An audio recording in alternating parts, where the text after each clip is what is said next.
Et je pense qu'un des grands challenges de l'industrie, c'est vraiment aujourd'hui, c'est encore beaucoup trop dur d'utiliser la DeFi, d'utiliser la blockchain et la crypto. C'est trop facile de faire des erreurs, qu'on soit un utilisateur expérimenté ou pas.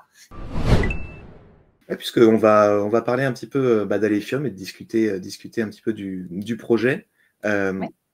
Donc, je vais te laisser te présenter, puis présenter un petit peu Alephium. Du coup, donc moi, c'est Maud, je m'occupe des opérations pour Alephium, donc un petit peu de tout, à part du développement, parce que je ne sais pas coder. Et Alephium, c'est une blockchain proof of work c'est une blockchain layer 1 proof of work un petit peu de nouvelle génération. Et je pense que si vraiment je dois summariser en une seule phrase, c'est peut-être c'est la blockchain proof of work leader quand on arrive au niveau des smart contracts et des applications décentralisées. On parlait d'Ethereum. Quand Ethereum a fait le choix de se déplacer de proof of work à proof of stake, on a vu toute l'industrie sur la partie plateforme de smart contract aussi dévier dans cette direction. Et on n'a plus beaucoup du côté de proof of work d'écosystèmes et de projets qui continuent à innover sur la partie vraiment smart contract plateforme pour applications décentralisées. Et donc Alephium, ça fait depuis le white paper a été publié en 2019. Le mainnet est là depuis 2021 et ça a toujours été un petit peu le postulat, c'était de reprendre les fondamentaux de Bitcoin, la décentralisation, la sécurité et d'y amener l'aspect programmation et de résoudre aussi, il y a beaucoup d'innovations dans beaucoup de sujets différents. Bien évidemment, étant une blockchain un petit peu plus jeune, la scalabilité, c'est toujours un des problèmes à adresser. Donc, on a un mécanisme pour scaler notre blockchain en utilisant le sharding jusqu'à plus de 10 000 TPS. Mais un des grands points, c'est vraiment un environnement différent pour le développement des smart contracts, beaucoup plus sécurisé. Et je pense qu'un des grands challenges de l'industrie, c'est vraiment aujourd'hui, c'est encore beaucoup trop dur d'utiliser la DeFi, d'utiliser la blockchain et la crypto. C'est trop facile de faire des erreurs, qu'on soit un utilisateur expérimenté ou pas. Et du coup, je pense que c'est vraiment important de continuer d'innover et de résoudre, quand c'est possible, ces vecteurs d'attaque. Donc, il y a vraiment tout un choix qui a été fait autour de l'environnement de développement, à la fois au niveau des développeurs pour limiter la surface d'erreur, et au niveau des utilisateurs, pareil, limiter les possibilités de hack en adressant, par exemple, sur Alephium, on ne peut pas avoir d'attaque re-entrancy. Je ne sais pas comment ça s'appelle en français, peut-être attaque de réentrance, je ne suis pas sûre. Mais ça, ce vecteur d'attaque sur les blockchains EVM, c'est un vecteur d'attaque qui, tout seul, a déjà drainé des milliards de dollars de protocoles. Oui, je trouve ça intéressant que vous faites le choix du proof of work. On parle aussi beaucoup dans la communauté française de Kaspa qui pour plein de raisons a beaucoup de problèmes aussi. Mais je pense que la solution du proof of work est beaucoup plus safe et beaucoup plus sûre et a plein d'avantages, notamment au niveau de son adoption potentielle de la part des industries énergétiques. Et donc pour ça, c'est une des raisons pour lesquelles Alephium m'intéresse pas mal, même si je me suis jamais vraiment intéressé. On m'en a beaucoup parlé. À chaque fois, on me dit c'est bien pour ci, pour ça, même dans la communauté Bitcoin. Mais je le connais pas du tout, donc j'ai pas forcément d'avis. C'est plus au niveau de la scalabilité. À quel point est-ce que vous pouvez faire passer des transactions Je fais un petit pas en arrière juste pour que ça fasse un peu de sens pour les gens qui ont peut-être un peu moins de choses. Il y a deux systèmes de comptabilité dans les blockchains principaux. On a le système UTXO, donc Unspent Transaction Output. Et en gros, ça veut je généralise, hein, c'est pas exactement précis, mais en gros, ça veut dire que les données qui sont sur la blockchain, c'est les transactions. On regarde, il n'y a pas d'account, de balance. Ce qu'on stocke sur la blockchain, c'est des transactions. Et après, on a le modèle account, qui est de Ethereum et d'une grosse majorité des blockchains, surtout celles qui ont des smart contracts, où là, ce qu'on va stocker sur la blockchain, c'est un compte ou une adresse et la balance associée. Et ce qu'on va changer, c'est cette balance. Voilà. Donc ça, c'est deux systèmes différents. Et nous, ce qu'on utilise nous, on est une blockchain dans la famille des UTXO.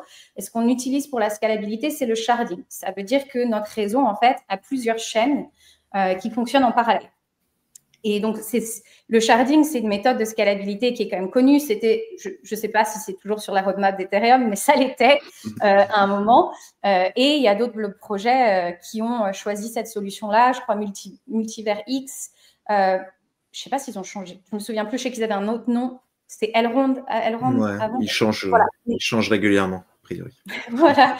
Voilà. Mais c'est toutes des blockchains qui, eux, quand on parallélise en fait notre réseau et quand on le sépare en différentes blockchains, ce qu'on sépare, c'est les transactions. Donc, ça veut dire qu'en gros, les transactions sont réparties sur des blockchains différentes. On n'a jamais besoin de faire des transactions cross-chain comme beaucoup des autres implémentations de sharding qui sont faites sur des blockchains account-based, parce que eux, ce qu'ils séparent, c'est les adresses en fait. Et du coup, si tu fais une transaction sur entre deux adresses qui sont sur la même blockchain, top, nickel, c'est ce que tu as l'habitude de faire. Mais dès que tu veux faire une transaction entre deux adresses sur deux chaînes différentes, c'est là qu'en général, l'expérience utilisateur se dégrade significativement parce que du coup, tu dois trouver un mécanisme pour avoir cette transaction cross-chain. Comme on a fait le choix de nouveau assez unique, surtout à l'époque, de continuer à construire sur ces technologies de Bitcoin, ça nous permet d'implémenter le sharding d'une manière qui est beaucoup plus transparente, transparente dans le sens qui impacte beaucoup moins l'expérience utilisateur, parce qu'en fait, les transactions sont assignées à des blockchains spécifiques en fonction de l'adresse d'origine et de destination. Donc, peu importe la façon dont tu transactes, de quelle adresse à quelle adresse, c'est toujours sur une blockchain spécifique. Voilà. Et ce que moi j'avais en tête aussi, c'était que du coup, en termes de minage, que c'était accessible aussi à davantage de monde, évidemment, que Bitcoin, mais avec des machines aussi qui sont moins chères, moins imposantes, entre guillemets. Alors, au départ, donc, oui et non. Je pense qu'il y a une question de temporalité un petit peu. Donc, au début, à l'Ethereum, comme beaucoup de blockchain proof of work, on est toujours d'ailleurs minable par les GPU. Donc ça, c'est vraiment, voilà, c'est dans ton ordi, il y en a, quasi tout le monde peut miner avec une GPU. Au fur et à mesure du temps, depuis avril 2024, on a commencé à avoir les premiers ASICs qui sont du coup du hardware spécialisé, donc vraiment du hardware spécialisé qui est vraiment fait que pour miner et qui est du coup beaucoup plus performant que du GPU. Du coup, aujourd'hui, je pense qu'on a, et avec l'introduction de ces hardware qui sont beaucoup plus performants, c'est plus rentable aujourd'hui de miner avec du GPU sur Alephium. Après, alors au début, les machines Alephium étaient quand même relativement chères, parce que voilà, c'était les premières machines, donc les constructeurs se donnent un petit peu à cœur joie sur le pricing. Aujourd'hui, comme cet environnement est un petit peu plus mature, on a plusieurs fournisseurs, on a différents types de machines, on a vraiment les grosses machines, je les appelle industrielles, mais que les gens, où on met dans des containers, c'est des machines, on ne les branche pas chez soi. Mais on a aussi des constructeurs qui ont fait des plus petites machines qui sont des home miners qu'on peut brancher à la maison avec des prises normales, avec de l'électricité normale et qui sont qui restent très performantes. Et de manière plus importante, aussi les prix du coup, comme il y a plus de compétition et plus de marché, en gros, on se retrouve sur des prix qui deviennent quand même plus raisonnables. Et alors, j'avoue que je n'ai pas cherché récemment, mais on était... alors, avant, ce que je sais, c'est qu'avant la montée de Bitcoin au-dessus des 100 000, on était les mineurs les plus profitables aujourd'hui en profitabilité. Après la montée de Bitcoin et Dogecoin qui suit un petit peu, je crois qu'on est dans le top 3 ou 5 des mineurs les plus profitables aujourd'hui encore. Dans un sens, c'est clair que c'est un peu moins accessible parce que du coup, on n'a plus cette versatilité. On a besoin de se spécialiser en gros dans le mining quand on est un privé, un individuel. Mais ça ouvre, comme tu le disais, un marché aussi beaucoup plus grand parce que du coup, tu commences à intéresser des revendeurs, tu commences à intéresser les entreprises qui fournissent des services, du mining as a service et plein d'autres choses là. Donc, tu ouvres aussi un écosystème beaucoup plus grand. Et au final, c'est toujours une balance entre la sécurité et l'accessibilité dans ce cas-là. On a un temps d'attente pour bridger qui est la réorganisation maximum. On a aussi, quand tu envoies sur des exchanges, un temps d'attente avant que l'exchange crédite ton deposit, parce que tu veux t'assurer que tu n'as pas le risque d'une réorganisation des blocs. Et en fait, ce risque-là décroît drastiquement avec l'augmentation du hash rate, parce que du coup, le coût d'une réorganisation qui serait due à une attaque devient hors de portée, en fait. Donc, ça permet de sécuriser le réseau et aussi, sur certains aspects d'expérience utilisateur, d'amener un petit peu plus d'instantanéité à certaines opérations qui sont un petit peu plus longues quand on est un réseau un petit peu moins mature à ce niveau-là. Et vous avez déjà subi ce type d'attaque, pardon, Marius? Non. Non, vas-y. Non. Et après, on a des mécanismes, justement, on a implémenté, c'est justement cette réorganisation maximum, c'est un des mécanismes de protection contre ce genre d'attaque.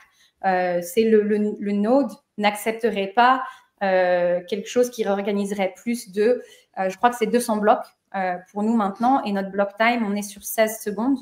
On a beaucoup réduit le block time, parce que les gens ont un vrai focus sur les TPS, ce qui est rightfully, on l'a vu avec Solana et les meme coins, c'est une métrique des fois importante, mais ce que les gens ressentent des fois plus encore que les TPS, c'est le block time. C'est quand toi, tu fais une transaction, c'est combien de temps pour que ta transaction, elle soit processée par la blockchain. Et nous, on a déjà réduit notre block time de 64 secondes à 16. Et on a une prochaine network upgrade qui va venir le réduire à 8 secondes. Et tu parlais tout à l'heure de bridge entre d'autres blockchains. Alors, comment ça se passe exactement? Vous avez, par exemple, pour un développeur ou pour des projets, ils peuvent facilement migrer de Solidity vers Ralph, où il y a des méthodes de le faire pour justement ramener des projets, ramener de la liquidité plus facilement. Alors, il n'y a pas de... Alors, je vais parler d'abord un petit peu de Ralph. Donc, Ralph, c'est un langage qui est spécifique pour la machine virtuelle de Alephium. Comme on a un système accounting qui est un petit peu spécial, qui amène un petit peu la programmabilité au modèle UTXO, qui n'est pas hyper programmable comme on le voit avec Bitcoin, même Caspa et toutes ces choses-là. Donc, on a notre propre virtual machine et on a notre propre contrat de notre smart contract language. Et ce langage, alors bien qu'il nous soit propre, il est quand même inspiré de langages vachement plus adoptés. Il a beaucoup d'inspiration de Rust et c'est un langage qui reste très petit. Parce que de nouveau, comme j'expliquais au début, la volonté, c'est vraiment d'améliorer l'expérience développeur dans ce cas-là. Et donc, c'est un langage qui est assez direct. C'est peut-être pas la meilleure façon de le décrire, mais il n'y a pas 40 000 façons de faire la même chose comme on voit sur Solidity, où du coup, sur Solidity, c'est extrêmement simple de faire une erreur qui va être dramatique. Là, l'idée, c'est d'avoir un langage qui est simple, direct, dans le sens où il n'y a pas 40 000 façons de faire la même chose, et qui, bien qu'il soit unique, qui prend quand même son inspiration de langages qui sont bien adoptés pour qu'il n'y ait pas autant de difficultés à l'onboarding. Après, quand on est développeur, de connaître plusieurs langages, c'est la réalité des développeurs aujourd'hui. Il n'y a pas un développeur qui te dira qu'il connaît un seul langage. Il peut être spécialisé dans le mais ça fait partie de la vie de développeur d'être proficient sur plusieurs langages et plusieurs frameworks. Et si tu devais nous donner, je ne sais pas, 2-3 applications un peu à tester sur Alephium pour ceux qui veulent aller découvrir l'écosystème, qu'est-ce que ça serait? Peut-être une dans la DeFi, peut-être une dans le gaming, etc. Ouais.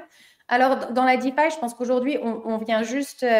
il y en a pas mal qui arrivent. Je pense que nos DEX, il y a Ain, Alexium, qui aujourd'hui... Il y en a d'autres encore. Il y a CandySwap, Swappa et d'autres qui sont en développement. Mais je dirais Ain et Alexium, c'est les deux plus gros qui sont utilisés. Et ce qui est intéressant pour les gens qui aiment bien fournir de la liquidité, aujourd'hui, comme de nouveau, petit écosystème, mais quand même avec pas mal de liquidité, aujourd'hui, il y a des yields assez intéressant quand on aime fournir un peu de la liquidité sur des paires, bien plus intéressant que les yields proposés sur les DEX, par exemple, sur Ethereum ou Binance Smart Chain. C'est pas quelque chose, je pense pas que c'est quelque chose qui est conservable à long terme, c'est dû à la situation de l'écosystème de Alephium, mais du coup, aujourd'hui, il y a quand même pas mal d'opportunités pour les gens qui aiment bien faire du yield avec leurs assets.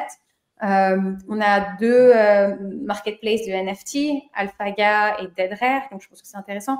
Dans le gaming, on est encore assez jeune. Il y a 2-3 projets qui ont eu des graines, qui sont en train de builder. Il n'y a pas de gros gaming. Il y a des trucs assez fun à faire, mais je dirais pas quelque chose vraiment qui stand out encore aujourd'hui, même s'il y a beaucoup de choses qui sont faites. On commence à avoir les premiers avec la frenzy, ça se dit pas en français, mais un peu la folie de l'AI. On commence à avoir un petit peu pas mal d'AI tools qui se développent pour aider les gens à construire sur Alephium. Et on commence à avoir des protocoles de lending qui sont en développement, en testnet, bientôt prêts à être à lancer. Et on a un gros projet RWA, Real World Asset, qui a été annoncé et qui est en cours avec une grosse entreprise, justement un petit peu dans l'industrie énergétique qui a été annoncée et qui est en cours de développement et qui sera vraiment intéressante pour une validation un petit peu plus externe à l'univers classique de la crypto, quoi. Et quelqu'un nous mettait dans le chat effectivement que la tendance ces derniers temps, c'est les agents IA. Est-ce que vous avez constaté un intérêt de l'écosystème là-dessus, des projets qui se développent autour de ça sur Alephium? Alors, comme je disais, on en a pas mal sur vraiment de l'aide au développement et de l'aide au développement ou des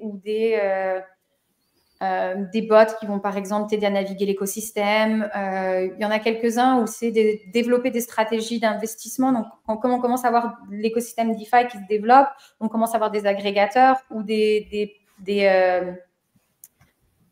agrégateurs ou des portefeuilles qui te proposent par exemple des stratégies pour générer du yield, du retour sur tes assets. Et du coup, il y en a certains qui commencent à utiliser l'AI pour faire ça en fait. Pas trop.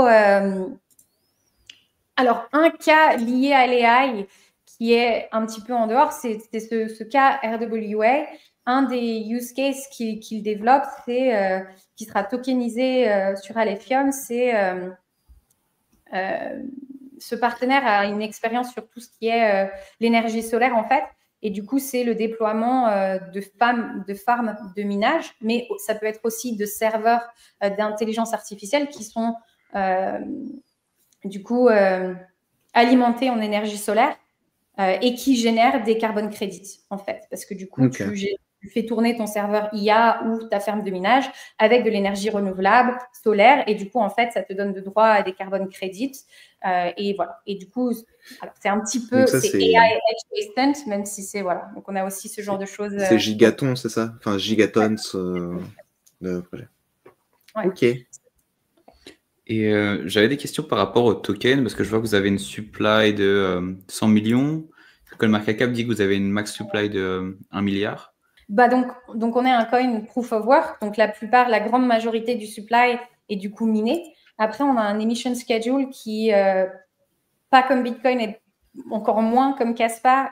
Kaspa, Bitcoin et Kaspa encore plus, ils ont un emission schedule donc qui est hyper rapide. Aujourd'hui, Kaspa, après 4 ans d'existence, ils ont presque miné l'intégralité de leur supply.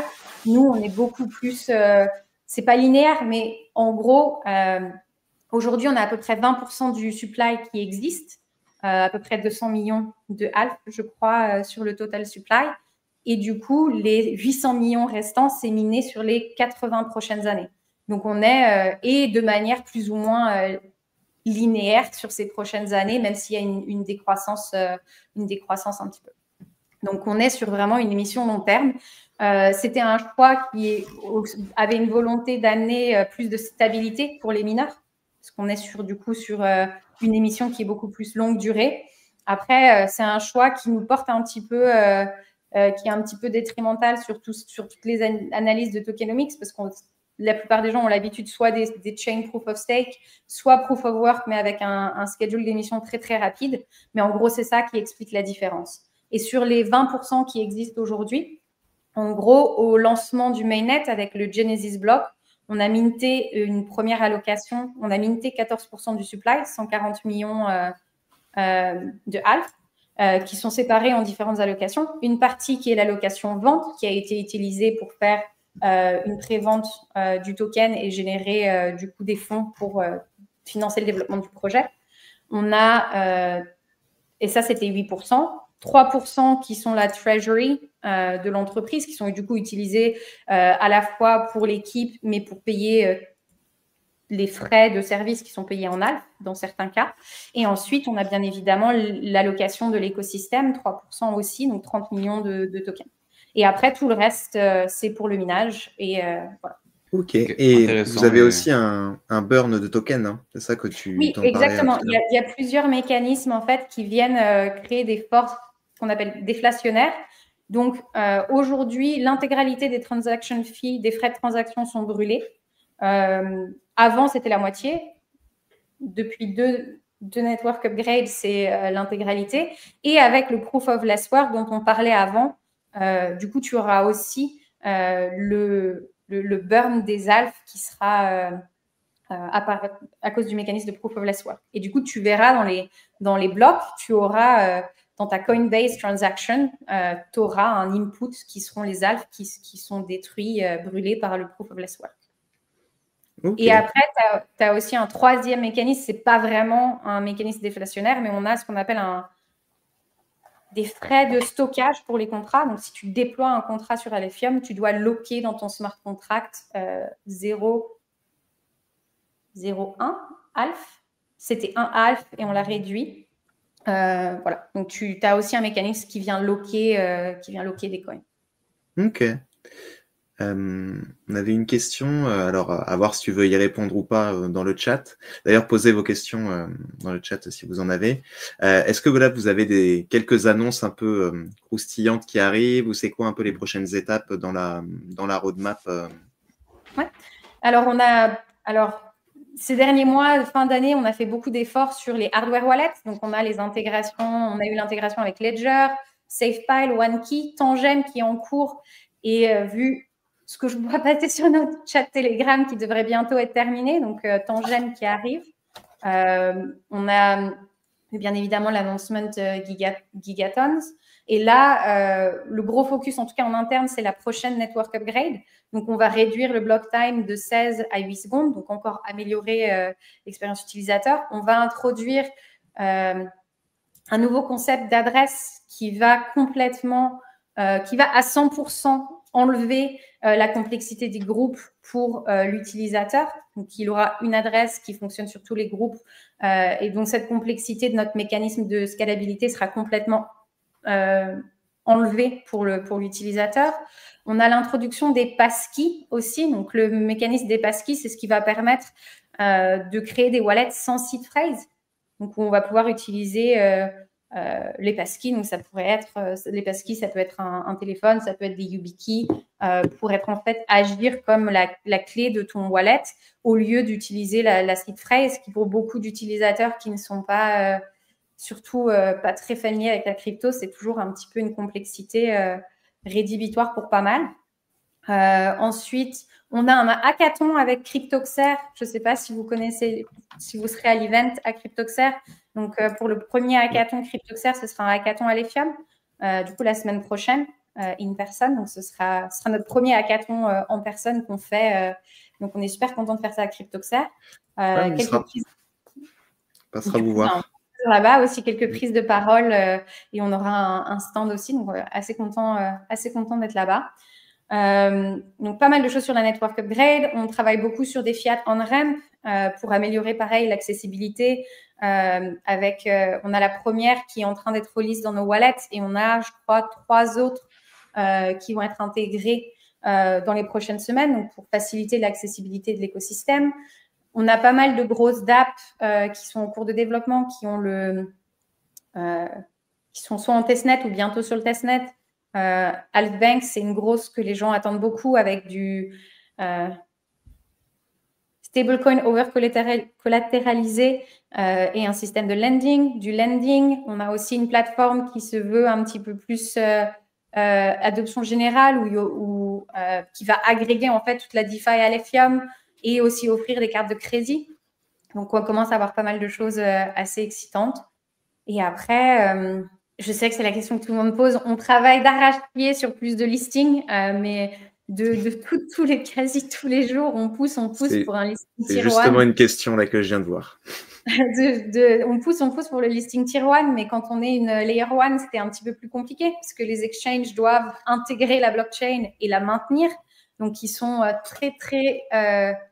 je sais pas le mot en français, mais ça les fait chier. Voilà. Ouais, okay. Ils préfèrent clairement lister un meme coin où ça prend 2 secondes de rajouter la contract address et il y a 0 travail de maintenance et d'intégration.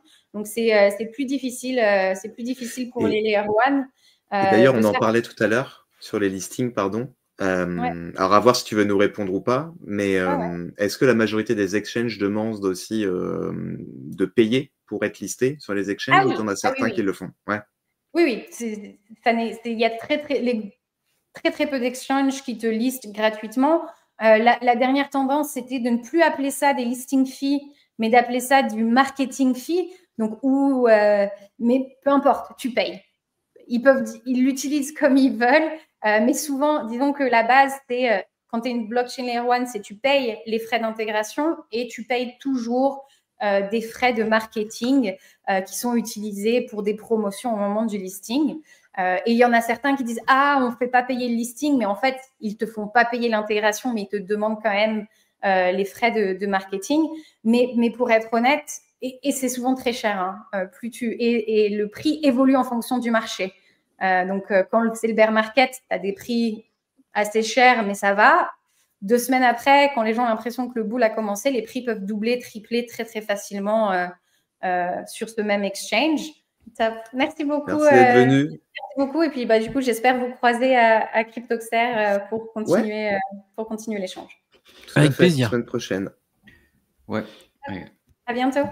Au revoir, à bientôt. Salut, Bon après-midi. Salut.